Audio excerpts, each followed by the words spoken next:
Bonjour à tous, je m'appelle Ben Saada, je suis le fondateur de Fermat. Je viens vous parler du sport et de l'industrie. Le sport et le sport business, c'est vraiment un domaine qui explose. Les gens regardent de plus en plus le sport, les grands médias streament de plus en plus d'émissions de sport, le nombre de sports qui se lancent est beaucoup plus important et la pratique aussi ne cesse d'augmenter. Et en fait, ça met une pression énorme sur les industriels. Parce que plus les gens regardent le sport, plus ils ont envie de pratiquer, plus ils ont besoin d'équipement. Il y a d'autres pressions qui arrivent sur les industriels, c'est que les gens qui font du sport aujourd'hui, ils utilisent des applis. Et donc en fait, ils ont un niveau d'exigence sur leur pratique de sport qui est de plus en plus élevé. C'est très facile aujourd'hui de pouvoir se comparer aux meilleurs athlètes, aux athlètes professionnels. C'est aussi très facile de pouvoir s'inspirer de leur technique d'entraînement. Et donc, le consommateur de sport, il veut vraiment monter le niveau de plus en plus, de plus en plus. La deuxième chose, c'est que le sport, c'est aussi maintenant quelque chose de santé. C'est-à-dire que quand on fait du sport, c'est aussi pour améliorer son état physique, sa condition de santé. Moi, quand j'étais petit et que je faisais du tennis, on avait tous un tennis elbow et c'était normal. Les profs étaient là, ils avaient mal aux poignets, ils avaient mal aux coudes, et tout ça, c'était normal. Je peux vous dire que mes enfants, là, qui débutent le sport, ils auront le bon matériel au bon moment et ils n'auront pas à souffrir de blessures, disons, vues comme des fatalités. Donc, en fait, on se retrouve dans une industrie où il y a une demande qui explose, un niveau d'exigence qui fait que monter, et en plus des besoins d'innovation, de design sur la santé qui sont hyper importants. Ce matin, Nicolas Dufour qui comparait le sport en France à l'industrie aéronautique. Moi, je viens de cette industrie, c'est exactement pareil en fait. Il y a une pression énorme sur la montée des cadences. Et en fait, tout ça, ça se fait dans un mode qui est d'autant plus complexe qu'il y a le sujet de la question environnementale. C'est hyper intéressant. Il n'y a pas une seule industrie dont la viabilité est autant liée intimement à la qualité de l'environnement.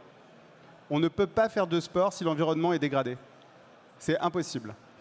Là, on le voit, quand il fait chaud, on ne peut pas pratiquer, on ne peut pas mener de compétition. Si l'eau est sale, on ne peut pas nager. En fait, le marché du sport est entièrement lié à l'environnement et c'est symbiotique. On pratique le sport dans un environnement. Donc ça rajoute encore une couche d'exigence. Et pour répondre à ces challenges, la plupart des équipementiers de sport utilisent un seul matériau qui s'appelle la fibre de carbone, qui est donc un matériau composite. Et ce matériau, en plus, il se raréfie parce qu'il est de plus en plus utilisé dans d'autres applications, notamment l'industrie aéronautique. Et donc, chez Fermat, c'est là qu'on intervient parce que moi, j'ai monté une société qui recycle les déchets de l'industrie aéronautique, les déchets spatiaux, et qui le transforme dans une matière qui est accessible pour faire des équipements de sport. Ça fait 4 ans qu'on fait ça. On a une usine en France, une usine aux États-Unis. Et l'année dernière, on a mis de la matière dans à peu près 100 000 articles de sport. Des sports de glisse, des skis, des snowboards, des sports de raquettes, des sports de running. Et on vise le million d'équipements maintenant. Et c'est un challenge très important. Si je peux donner un conseil aux gens qui veulent se lancer dans le business du sport, c'est que le sport, c'est, vous l'avez compris, vraiment un domaine de performance.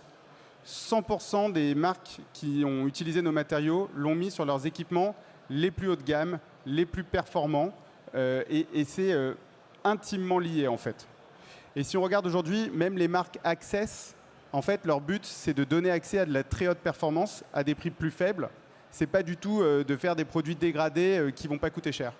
Il y a vraiment, c'est un business actuellement qui est uniquement descendant de la très haute performance vers le grand public. Et donc, c'est le conseil que je peux vous donner sur la base de notre expérience. Alors, du coup, qu'est-ce que je peux dire sur le sport pour y avoir passé 4-5 ans avec une société deep tech? C'est que finalement, l'industrie du sport, ça a énormément d'avantages, notamment en termes de tremplin. Parce que c'est une industrie du coup qui est en forte croissance, qui a énormément d'exigences et qui est de masse. Et donc en fait, pour toutes les boîtes de technologie comme Fermat, c'est hyper intéressant parce que ça nous sert de tremplin pour d'autres industries. Parce qu'avec le sport, on peut très rapidement mettre sur le marché des produits et les tester à grande échelle. Et vous ne pouvez pas savoir tout ce qu'on a appris en lançant nos premières raquettes parce que c'est tout de suite 50 000 unités, 60 000 unités et ça c'est vraiment le minimum. Donc le sport, c'est vraiment une industrie qui a son rôle à jouer, qui peut être le tremplin de nombreuses technologies. Et c'est d'ailleurs cette industrie qui a été la première à lancer en grande série les composites carbone qu'aujourd'hui je recycle. Ça a été créé pour faire des avions aux États-Unis. Et en fait, les premières grandes utilisations, ça a été les raquettes de tennis, avec ce qui s'appelait à l'époque le graphite, qui était un mélange avec un petit peu de carbone et un peu de fibre de verre. Du coup, pour conclure, je pense que ce qui est intéressant dans notre industrie, c'est que le sujet, c'est pas vraiment de rendre le sport durable. Je crois que le sujet, c'est de rendre la croissance du sport durable. Regardez les gens qui sont passés avant moi dans le padel. Aujourd'hui, c'est une industrie qui est limitée par la construction des infrastructures de padel, parce qu'en fait, tout le monde veut y jouer. Et en fait, ce besoin, on le retrouve à plein d'endroits dans le sport.